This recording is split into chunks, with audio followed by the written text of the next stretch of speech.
up, y'all? It's your girl Leah, and I'm back with another video. Okay, I've been MIA. I haven't been posting because this Black Lives Matter movement really got me. Everything that's going on, it really had my feelings real.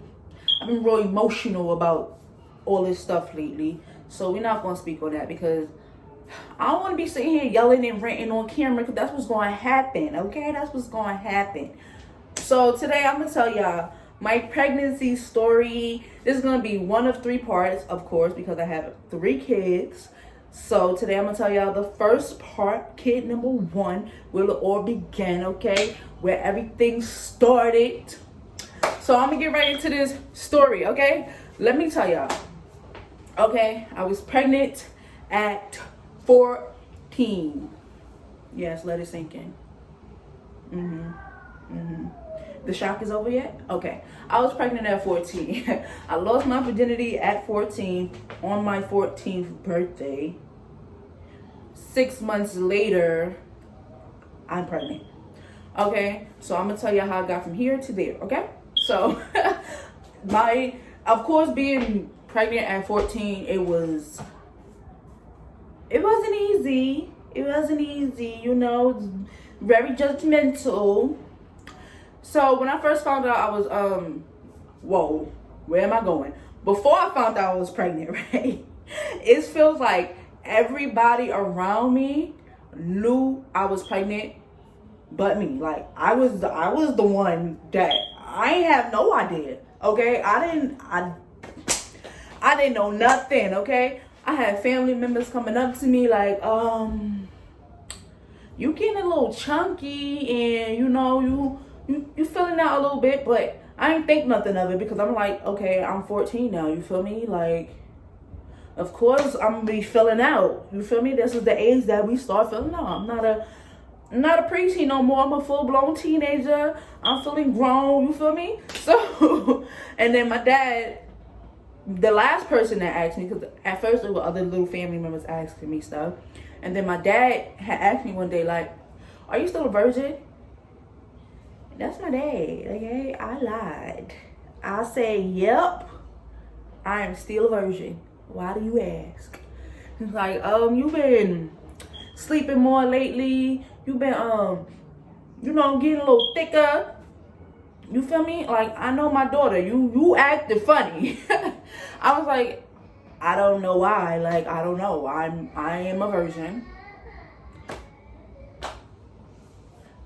And that's it. So, he's like, when the last time you got your period? And in that moment, that's when I sat there and I thought about it. I was like, damn, I really didn't get a period in a minute. But I didn't say that out loud. I had to tell him like, oh, I just had my period, whatever. And then I was really thinking about it like, damn, I really went all this time without getting a period. And I really was not, at that time, of course I was 14, I did not pay attention to my body at all. Whatever happened, that's what it is. I wasn't like, oh, I'm missing a period. I didn't care, you feel me? I was, oh, okay. It's to the point where I didn't even think about a period. Like, you know, I was not even thinking about it. So, after that, me and my dad had got into some other things. So I wound up being sent to live with my mom. So I had to move from Brooklyn to the Bronx with my mom. And when I got there, my dad had told her, like, you know, give her a pregnancy test. And so she went to the store, bought me a pregnancy test. That's when we had the little cups. It wasn't like the sticks that you pee on yet. It was little cups that you take the little dropper and you know, drip it on a thing. 1 line is not pregnant, 2 lines is pregnant. So I took the test. I go sit down, and I didn't want to check it. My mom checked it. She came out the bathroom looking at me. She's like, you're pregnant. And I'm like, you're lying. Let me see. You're fucking lying. Let me see. Oh. So I'm like, let me see. So I go to the bathroom. I look down, and lo and behold, it's 2 lines on that stick. It's 2 lines on that stick. Now, in this moment, I felt nothing. Like honestly, I felt nothing at all. I stood there, just looking at the stick looking at me. We just like, so what you about to do? I'm asking that, she asking me, you feel me? I'm just looking at it. And my mom just like, why you standing there? Like, you don't got nothing to say? I'm like, what am I supposed to do? Like, everything that needs to be said is said. I'm pregnant. What now, right? Like, what now? So I'm just really standing there. She called my dad, and she told my dad, oh, yep, you were right, she pregnant. My dad is going off. Oh, I knew it, blah, blah, blah, So basically he's saying, like, oh, she not having a baby at 14. She got to get an abortion. And the whole time, like, they making decisions about my life. I'm just sitting there like I really felt no emotion the whole time. I wasn't, like, a lot of people say they felt scared or nervous, anxious. I felt nothing. Like, it was just like a regular day. Like, oh, okay. Well, now. Like, that's really was my reaction. So, my mom, and when they said, oh, my dad was saying, like, oh, she got to get an abortion, I didn't react to that either. I was just like, oh, okay. So my mom makes an appointment for the abortion clinic, and we go. So I go to the clinic, and they got the protesters outside. Oh, you don't kill babies, you know. I'm just like, oh, okay. Like, that was my reaction to everything. The whole experience was like, oh. So we go inside, and they do a sonogram. Now, the whole time they doing the sonogram, right, they don't let you see it. Like, if you go into a regular women's clinic where you know you're about to have your baby, when they do the sonogram, they face the monitor towards you so you can see the baby moving. You can see everything that's going on. When you're in an abortion clinic, they don't. I guess they don't want you to see all that. So she had the thing facing her, and she just, doing what she doing. Then she tells me, I am 19 weeks along. 19 weeks. 19 weeks is 1 week away from being 5 months pregnant. I was almost 5 months pregnant, and I did not know. Like, I was halfway through my pregnancy. I was halfway through my pregnancy, and I did not even know I was pregnant. I'm like, still at that time, I didn't react. I was just like, oh, okay. So she's like, oh, since you're so far along, you feel me? Since you're so far along, we can't do the procedure today. Like, we can't just give you the pill or do what we had to do. It would have to be a 2-day procedure. We're going to give you something to take. You go home, I guess whatever you take does whatever it does to the baby. Then you come back the next day and they physically remove the baby from your body. I'm like, oh, okay. She's like, okay, so just go to the front desk, make the appointment, whatever. They're going to give you what they need to give you, and then come back, blah, blah, blah. I said, okay. So I go to the front desk, and when I get to the front desk, they asked me if I wanted to see my sonogram picture. Because I guess a lot of people don't want to, if you know you're getting an abortion, I guess they wouldn't want to see the sonogram picture because they don't want to see the baby. They don't want to have that connection to the baby at all. So I understand why they don't show you, and I understand why people would not want to see it. But me, I was like, yeah, I want to see it. So she showed me the picture, and my little baby, this is the first time I actually had a reaction throughout this whole experience. You feel me? Finding out I was pregnant, this is the first thing that made me have an actual reaction. Because I saw the sonogram picture, and my little baby foot, his whole leg was like all the way up in the air. His little toe was touching his forehead, right? So he was just in the craziest position. And when I saw him on the sonogram picture, and I saw that little baby foot on his head, I just started cracking up. Like, I'm like, why is my baby in there doing somersaults? What is he doing? And at that moment, I started laughing. And at that moment is when I decided, I'm not having an abortion. Like, I'm not doing it. Like, okay, I'm not having an abortion. I told my mom, I said, I'm not coming back. She's like, oh, your dad's gonna be mad. He's not gonna like that. Because my mom, she wasn't like pushing for me to get an abortion, but she wasn't pushing for me to have the baby either. She was just like, whatever you do, I'm gonna support you. You feel me? Whatever is your decision, whatever you want to do. That's the kind of person that she is. So I'm like, I don't really care. Like, I'll deal with the consequences of my father, but I'm not coming back. So she's like, okay, whatever. You gotta tell your dad that. We go home, call my father, and he's going off like, oh, why you let her make her own decisions? She's a child. So he's mad. He didn't support it at all. He was upset, of course. His 14-year-old daughter is pregnant, so he's upset. So I didn't really talk to him too much throughout my pregnancy, clearly. So, damn, what happened after that? So yeah, after that, I decided I'm having my baby. I still remain going to school, but it's like, I didn't want to be judged too much, even though I was being heavily judged, okay? There's a lot of people who's very accepting, but I was being heavily judged.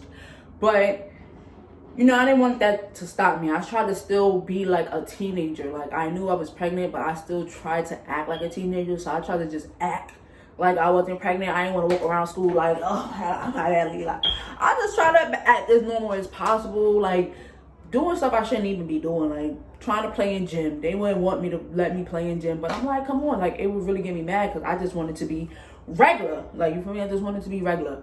But, of course, I couldn't be a regular kid no more because I'm not a regular kid. I am a pregnant kid. So, understandable.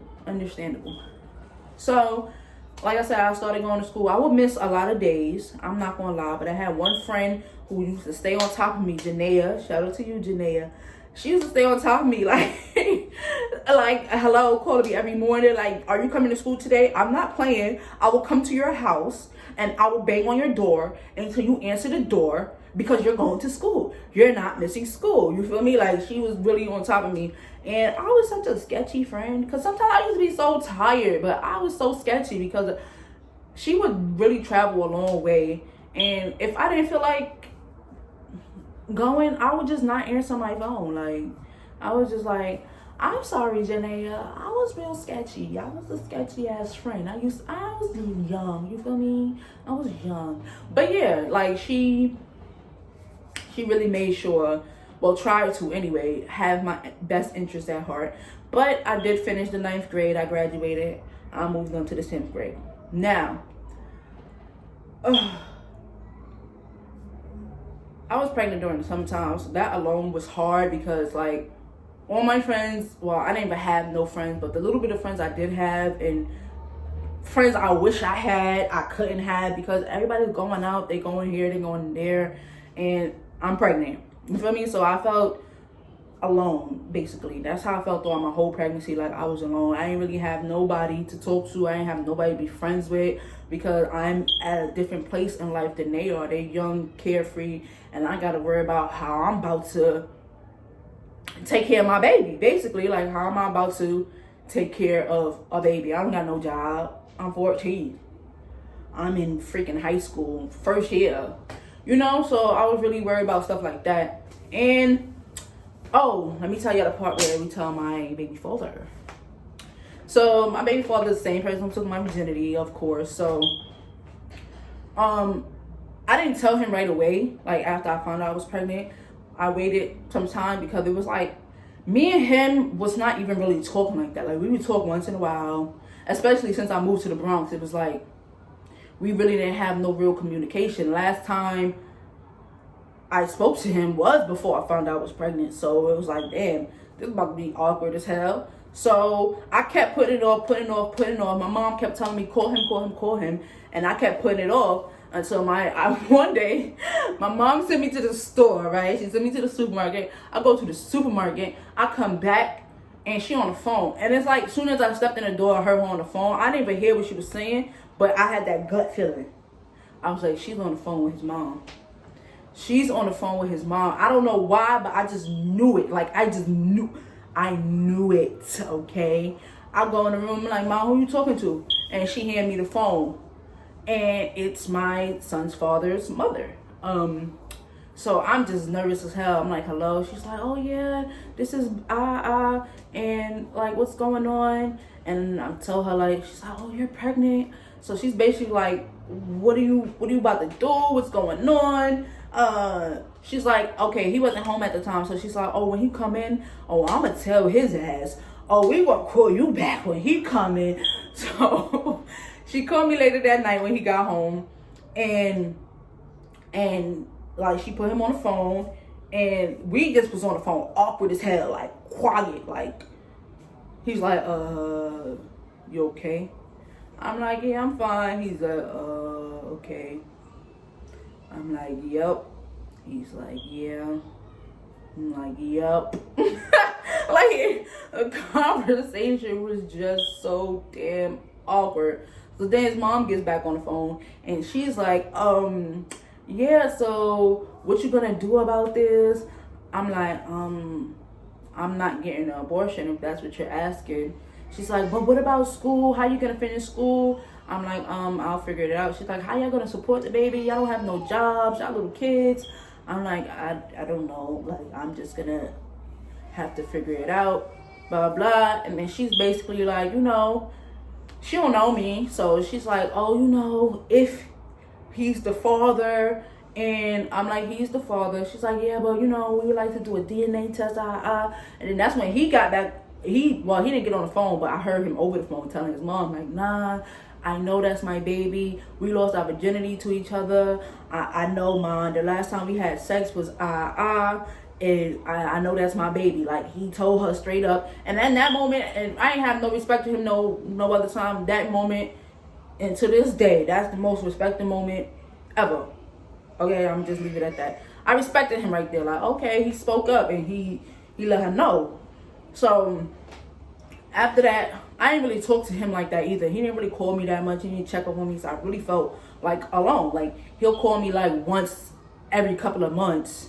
You feel me? So then, boom, went through the whole summer. Because I was pregnant the whole summer. Went through the whole school year. Went through the summer. I had my baby in August, the end of August 26th, my baby's birthday.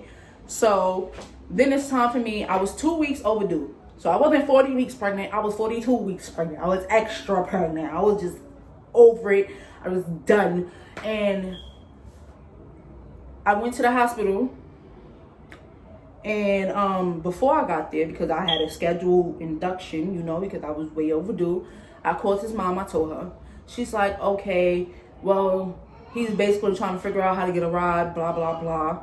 And I'm like, okay. I called him. He's like, all right, I'm trying to get a ride, whatever. And I called his mom back, and his mom just tell me like, oh, he was just here, but now he, I don't know where he went. He snuck out the house, basically. He snuck out the house. So I'm in the hospital. I had my sisters and stuff there. My sister was there. My older sister, Tiana, she was with me in the hospital.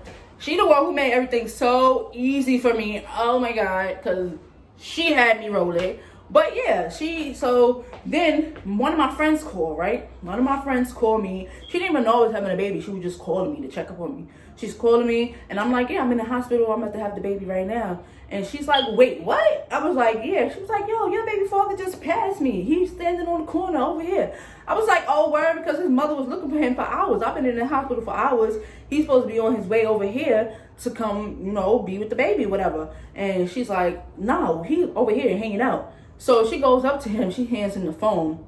And and he's just like, hello? I'm like, yeah, what happened to you? And he's like, oh, I don't have nobody to drive me there. I'm like, train.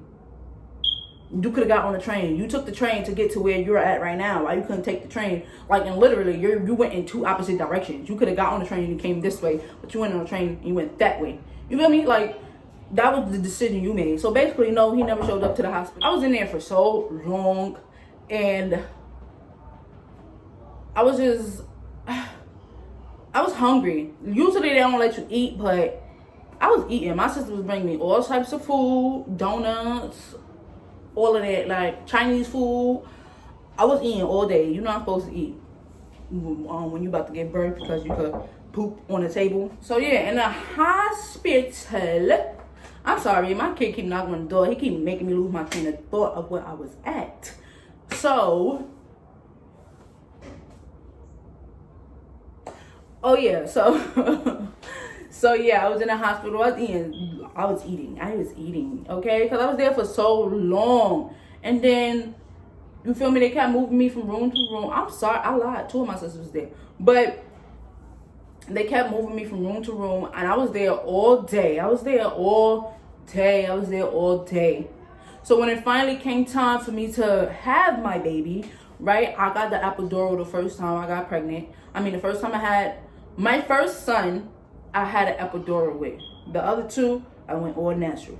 So I'm in a hospital and they come in. I had the epidural, so I'm not feeling no contractions. They keep coming to check me, and I'm just feeling like I've been here forever. Like, what's going on? So when she finally come to tell me, like, oh, okay, you're 10 centimeters. It's about to be time for you to push. And it's like, soon as she said that, everybody who's in the maternity ward just started screaming. Like, all these women started screaming, like they having their babies. And it was so crazy. It was like right on cue, like a horror movie. Like, they just started screaming. And once she told me it was time to push, and I heard all that screaming, my whole body just started shaking uncontrollably. I'm like, my legs started shaking. I could not calm down. They're trying to get me to calm down. It's like, just breathe. It's going to be okay. And I'm just like shaking like crazy. I could not stop. It was uncontrollable. I'm just like, yo, what is going on? So she's like, okay, like, and then that's when my sister, she started like telling me jokes and stuff. She was kind of low-key making fun of me, but it was so damn funny. Like, she started telling me jokes, we laughing. So that calmed me down a lot. Like, she helped me a lot through the birth. She's so funny. Like, like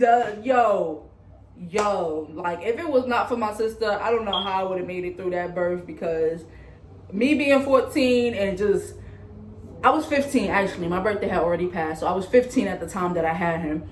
So, but me being 15 and about to give birth to my kid, I was just like, I needed her. I needed her at that moment, and she was there. I love her to death.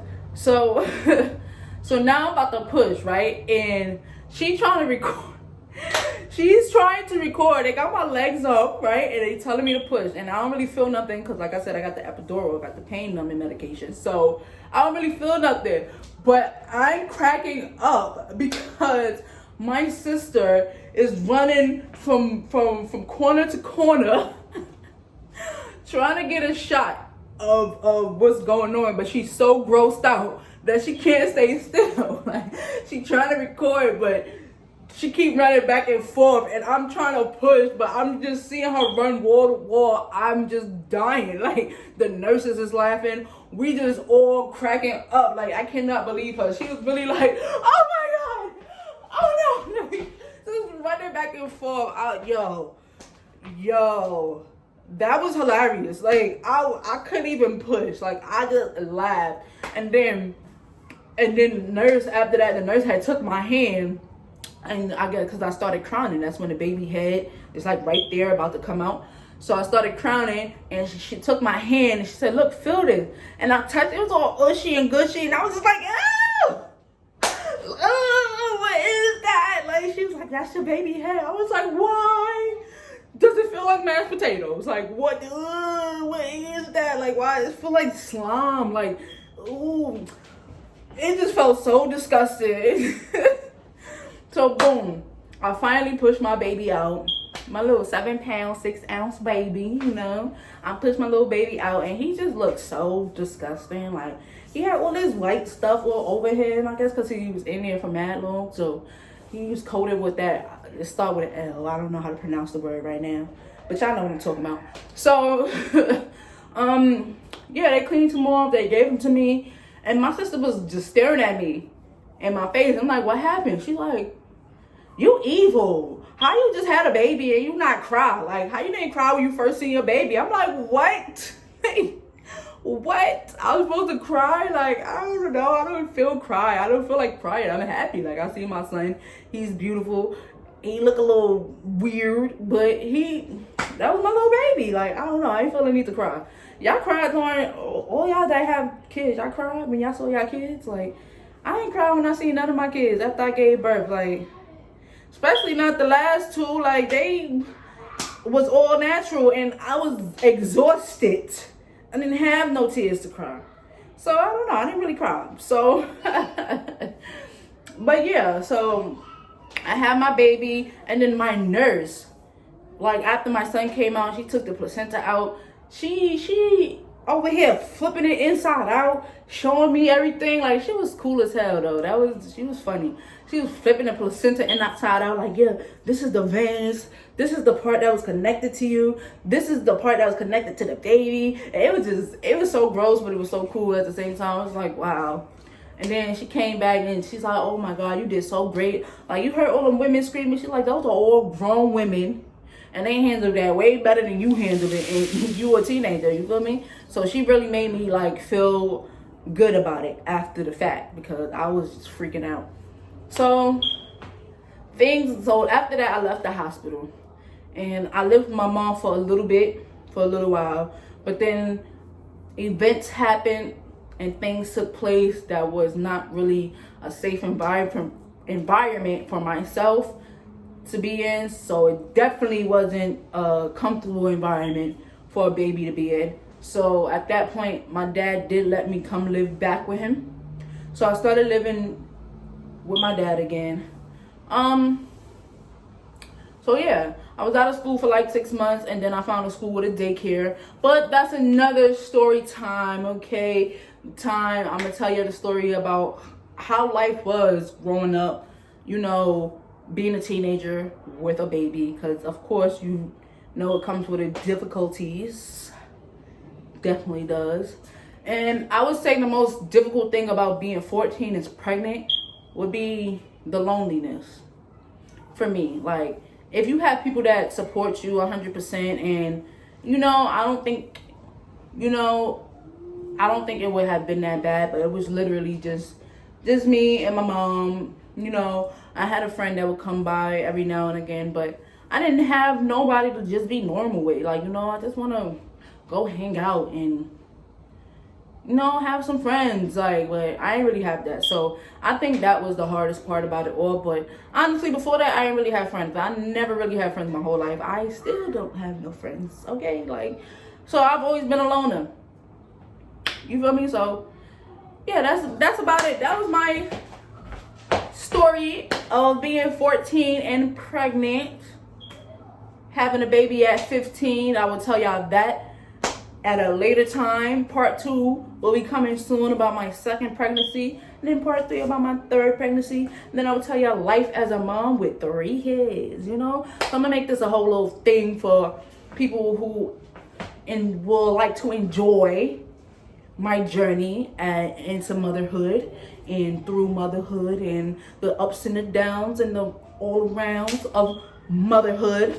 I'm gonna get into that. So thank you guys. I love you guys to death. Make sure y'all already know, like, comment, subscribe, leave me some comments. Let me know what's good. Let me know if you like me or what. You feel me? Let me know something. Let me know. Don't be shy. I talks back. Okay? So, I'm going to see y'all next video. I love y'all to death. Peace.